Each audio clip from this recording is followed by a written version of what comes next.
Chers amis, bonjour et bienvenue sur le plateau de lumière du Monde Télévision pour votre rendez-vous avec le message de la parole de Dieu. Nous sommes dans le psaume 23 et nous allons découvrir le secret d'une mort et d'une éternité heureuse telle que David les concevait à partir de ce psaume. Lisons ce texte. « L'Éternel est mon berger. Je ne manquerai de rien. Il me fait reposer dans de verts pâturages et il me dirige près des eaux paisibles. Il restaure mon âme et il me conduit dans les sentiers de la justice à cause de son nom. Quand je marche dans la vallée de l'ombre de la mort, je ne crains aucun mal, car tu es avec moi. Ta houlette et ton bâton me rassurent. Tu dresses devant moi une table en face de mes adversaires, et tu oins d'huile ma tête.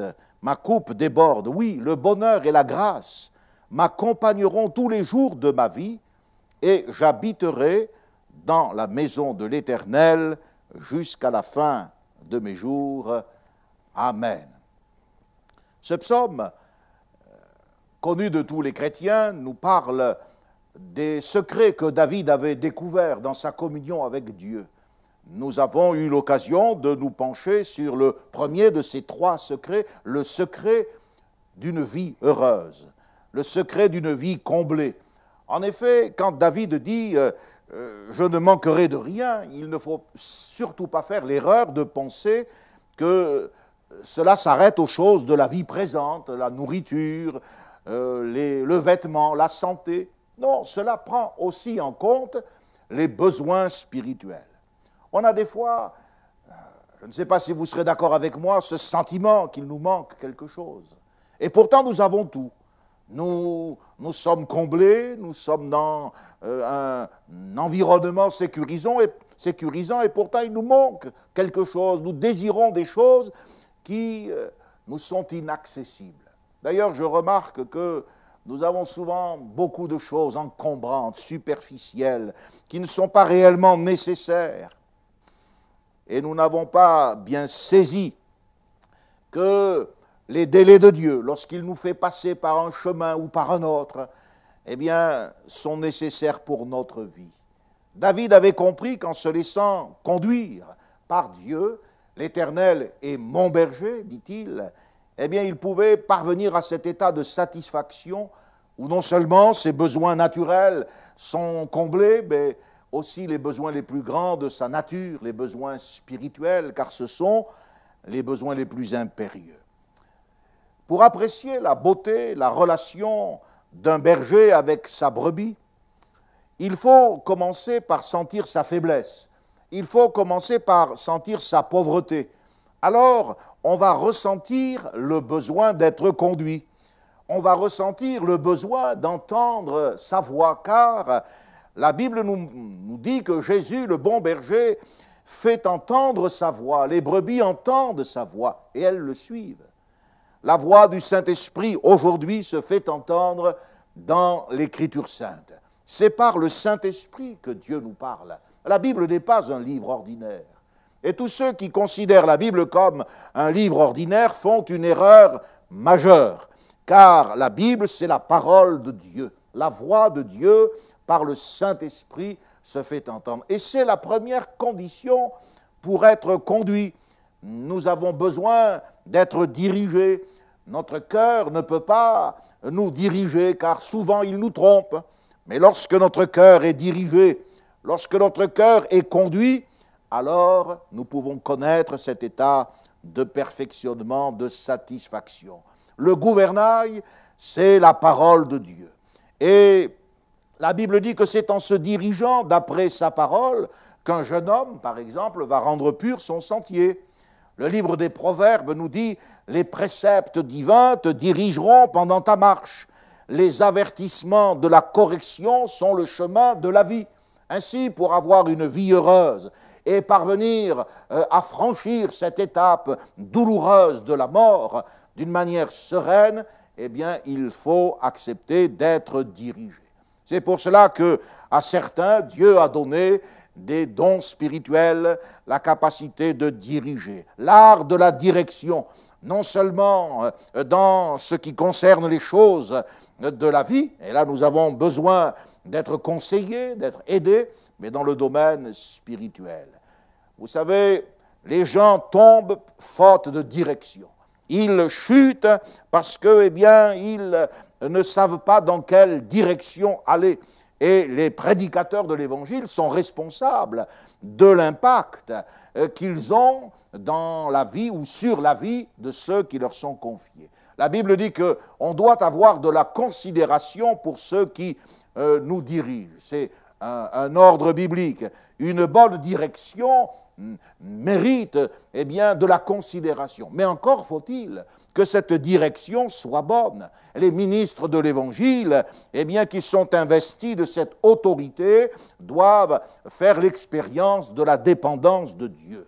Eux-mêmes doivent être dirigés par Dieu. David, eh bien, dit le Saint-Esprit dans un psaume, le psaume 78, David a dirigé le peuple avec un cœur intègre et il les a conduits avec des mains intelligentes.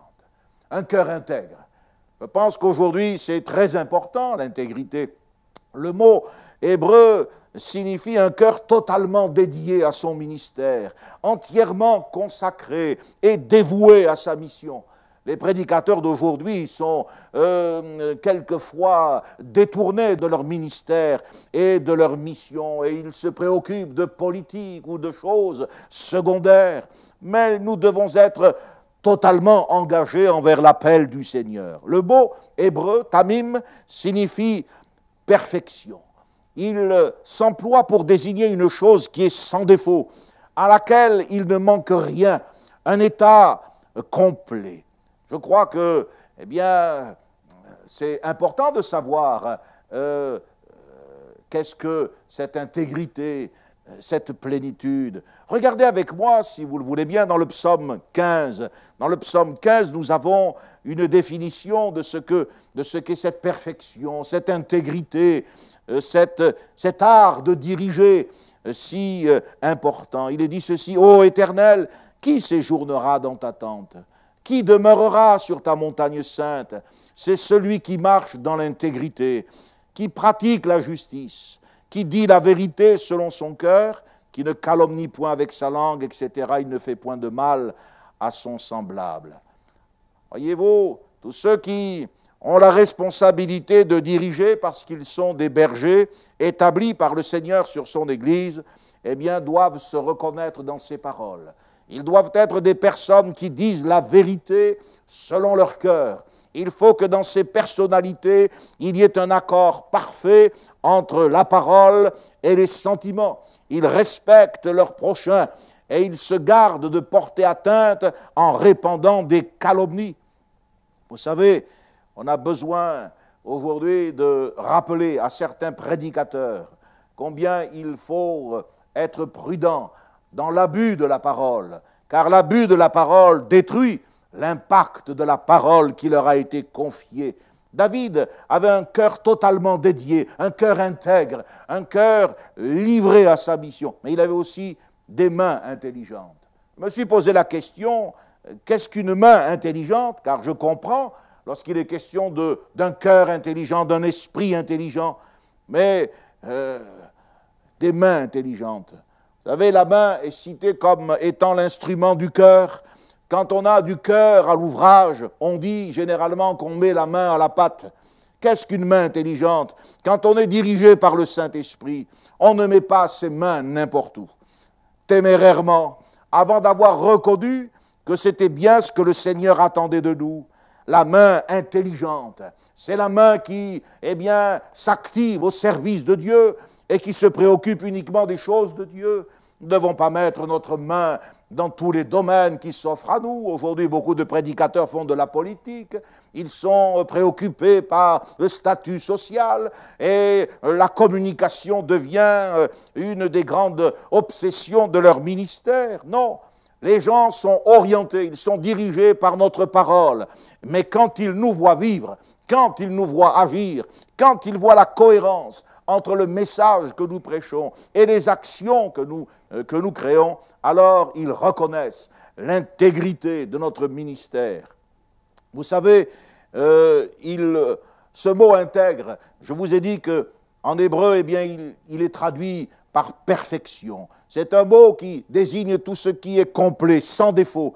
Eh bien, nous devons être aussi d'une certaine manière sans reproche. Oh, bien sûr, cette perfection, elle est toute relative, mais c'est néanmoins l'idéal vers lequel doivent tendre tous ceux qui ont la responsabilité en tant que bergers de diriger les autres. Cela signifie qu'en tant que prédicateurs, nous devons exercer une vigilance de tous les instants à l'égard de la souillure. Nous devons faire des efforts constants pour nous garder nets, purs, et comprendre que le Seigneur attend de nous autre chose que de simples paroles, mais c'est toute une vie, car la destinée des hommes et des femmes qui nous sont confiés dépend de ce que nous sommes et de ce que nous disons.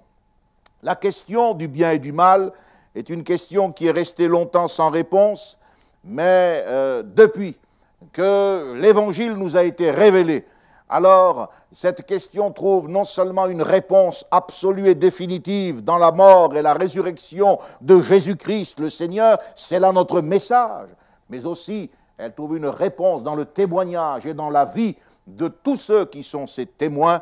Or, les bergers, les prédicateurs sont les témoins par excellence. Dans le psaume 23, nous voyons comment la brebis est gardée par son berger. Dans le désert, le berger, eh bien, lui donnera de l'abondance. Elle ne manque de rien. C'est un résultat miraculeux. Dans les endroits marqués par le mal et par le péché, eh bien, le verset 3 nous dit que le berger va la conduire par des sentiers de justice. Là où il y a l'injustice, l'iniquité, il y aura un chemin pour ce qui est droit et juste. Et dans les régions du deuil, et là où la mort règne, le verset 4, eh bien, nous parle de marcher dans la vallée de l'ombre et de la mort. Eh bien, il va apporter la consolation et rassurer par sa présence. En présence des ennemis, lorsqu'il y aura des conflits, la brebis est à restaurer, elle est à la table de son berger, et elle s'écrie « Ma coupe déborde, elle est au comble du bonheur. » Il me fait reposer, il me dirige, il me restaure, il est avec moi, il me rassure. Qu'est-ce que cela nous dit? Sinon que le bon berger est entièrement engagé aux côtés des siens. Le Seigneur est profondément impliqué dans notre vie. La direction, la protection, la relation, tout cela nous est largement assuré par les soins de notre bon berger, qu'est le Seigneur Jésus-Christ. Dieu s'implique, mes amis, dans la vie de chacun de nous. Dieu prend du temps pour être avec nous, pour nous parler. Dans le psaume 139, il est écrit « Tu pénètres toutes mes voies ». Notez la largeur de cette expression et de cette connaissance divine. Tu pénètres toutes mes voies, non pas quelques-unes, non pas ce qui est évident. Dieu connaît tout de nous. Il sait bien sûr quels sont nos défauts, il sait les revers que nous avons subis, les échecs que nous avons eu à surmonter, mais malgré cela, il ne se détourne pas de nous. Il se soucie de nous. Pourquoi Dieu nous connaît-il d'une manière si pénétrante? Pour nous juger? Pour nous condamner? Non, certainement pas.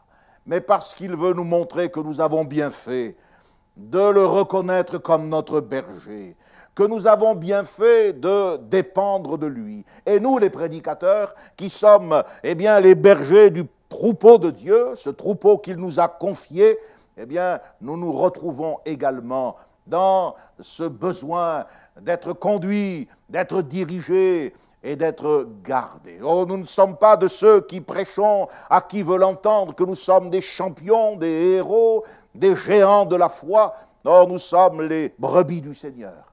Et en tant que brebis du Seigneur, nous sommes le troupeau de son pâturage, le troupeau que sa main conduit. Et c'est pour cela que nous pouvons dire, avec le bon berger, notre vie est heureuse, mais également notre mort sera heureuse et notre éternité sera heureuse.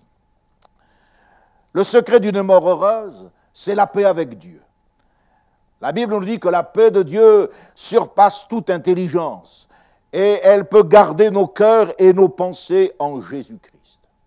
Et cette paix, c'est quelque chose qui ne s'improvise pas. Ce n'est pas la paix que va nous donner la présence d'un religieux ou bien un geste sacramentel de dernière minute. Cette paix, c'est le résultat d'une marche bien réglée dans la présence du berger. C'est le résultat de cette discipline de l'esprit jusqu'à ce que l'on arrive à la maison de l'Éternel. Pourquoi? Parce que le chemin du croyant passe aussi par la vallée de l'ombre de la mort. Quand le berger fait descendre les troupeaux, il y a toujours un versant de la montagne qui est dans l'ombre, et en bas, il y a là, la vallée. Et le sentier, généralement, est périlleux, c'est un raidillon escarpé, la mort guette au moindre faux pas la brebis. Et le berger va les rassurer. Il va les rassurer en les précédant et en leur parlant. Savez-vous, chers amis, si vous craignez ce moment d'affronter la mort, que Jésus vous a précédé, Jésus est mort pour nos péchés, la Bible dit qu'il a goûté la mort, afin que par la grâce de Dieu, nous fassions l'expérience de la vie éternelle. Et Jésus en a vaincu la puissance par sa mort sur la croix. Voilà ce que représentent la houlette et le bâton. Ce sont les armes avec lesquelles le bon berger a lutté divinement et a prévalu pour notre salut. Par sa mort, nous dit l'Épître aux Hébreux, le Seigneur a délivré tous ceux qui étaient retenus captifs dans la crainte de la mort. À proprement parler, quand on regarde le verset 4, il n'est pas question de la mort, mais de l'ombre de la mort.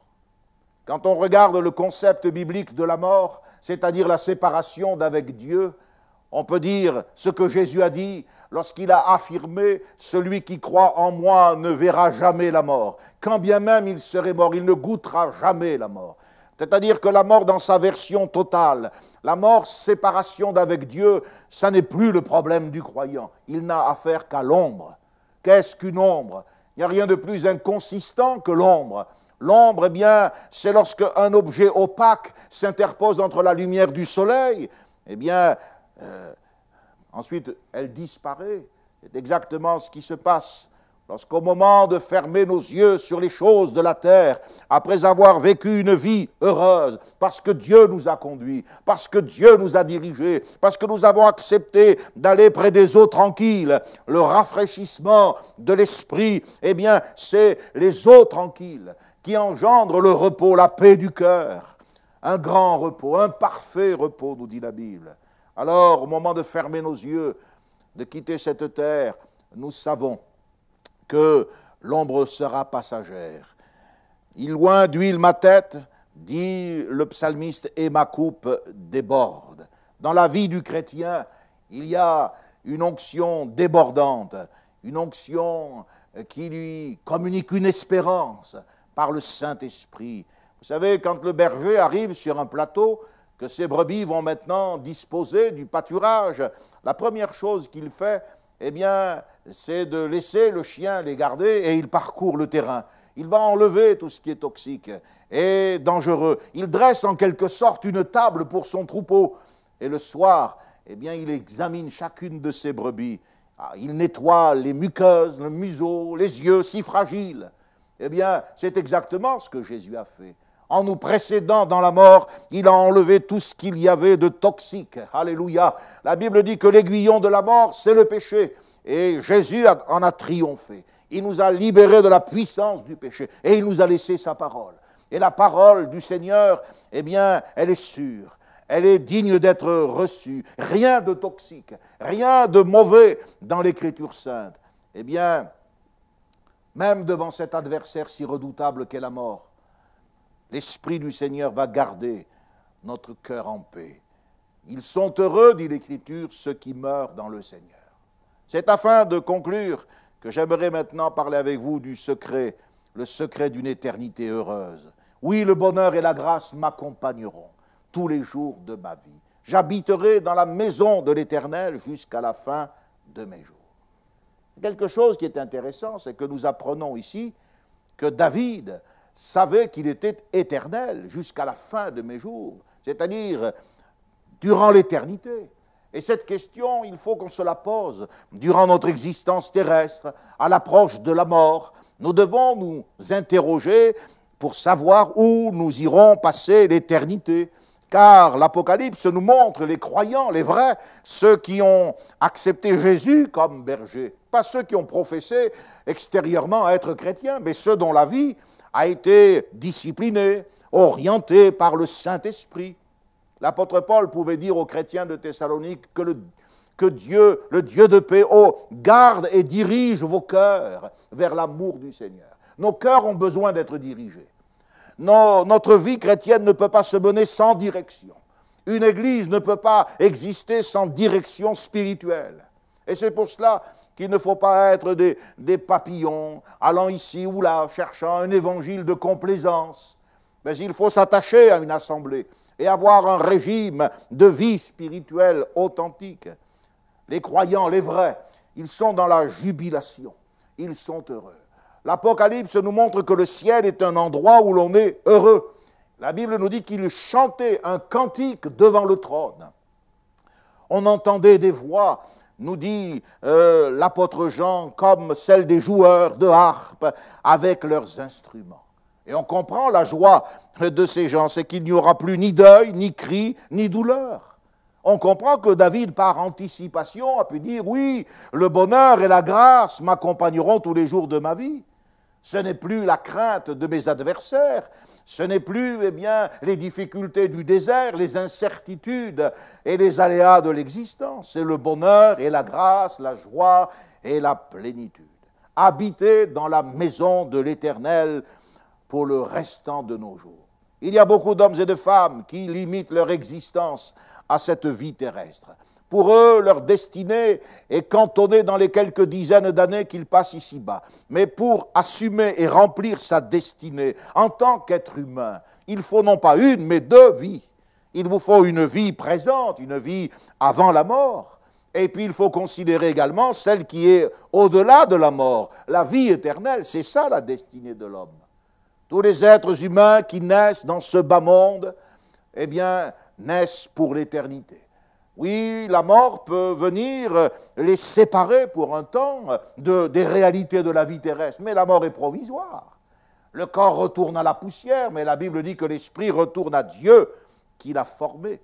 Oui, il y a une dimension éternelle, et c'est ce qui fait l'image et la ressemblance avec Dieu chez l'être humain. C'est pour cela que Jésus a dit qu'il était venu nous préparer une place. « Je vais vous préparer une place », a dit le Seigneur. Dans Jean 14, il dit « Ne craignez point, que votre cœur ne se trouble point ». Oui, les vrais chrétiens n'ont pas d'angoisse à l'idée d'avoir à quitter un jour ce monde de misère et de souffrance, parce qu'ils savent que Jésus les a précédés, et ils savent que Jésus les a délivrés de la culpabilité, de la puissance et du châtiment du péché. Et ils savent que Jésus leur a préparé une place. Le ciel est une demeure réelle. Ce n'est pas simplement l'atmosphère qui nous entoure, ce n'est pas non plus ce que nous appelons le vide intersidéral au niveau des planètes et des étoiles, mais le ciel de Dieu, c'est la présence même du Seigneur. Voulez-vous, chers amis, vous qui avez écouté ce message, discerner la voix du bon berger? Voulez-vous comprendre pourquoi Jésus est venu? Voulez-vous réaliser qu'aujourd'hui, il s'adresse à votre cœur? Si vous entendez sa voix, si vous n'endurcissez pas votre cœur, alors Jésus a fait une promesse. Il a dit que tous ceux qui auront entendu la voix du Fils de l'homme, au dernier jour, au jour de la résurrection, ils sortiront des tombeaux et ils auront part à la vie éternelle. Ce sera la paix en Dieu pour toujours. Vous avez fait la paix avec Dieu lorsque vous vous êtes convertis. Vous avez expérimenté la paix de Dieu lorsque, dans votre vie, vous avez laissé le Seigneur vous conduire et vous diriger. Mais maintenant, vous aurez pour l'éternité la paix en Dieu. Les conditions avec Dieu, c'est la vie heureuse, la mort heureuse et l'éternité heureuse. Mes amis, c'est ce que je vous souhaite. Que Dieu vous bénisse et que le Seigneur vous accorde sa grâce. Oui, aujourd'hui, reconnaissez-vous comme une brebis dépendante, pleine de faiblesses, c'est vrai, mais à qui Dieu a destiné un grand et un souverain berger, Jésus, votre Sauveur. Amen. Merci Seigneur pour ta parole, pour le psaume 23. Merci pour la révélation de cette vie heureuse, de cette mort heureuse. et de cette éternité heureuse. Nous te rendons grâce, car aujourd'hui tu éclaires quelqu'un par ta parole. Tu fais germer dans la conscience d'un homme ou d'une femme, d'un téléspectateur, l'espérance de la vie éternelle. Veuille bénir ta parole au nom de Jésus, nous te le demandons. Nous te remercions pour ta fidélité. Amen.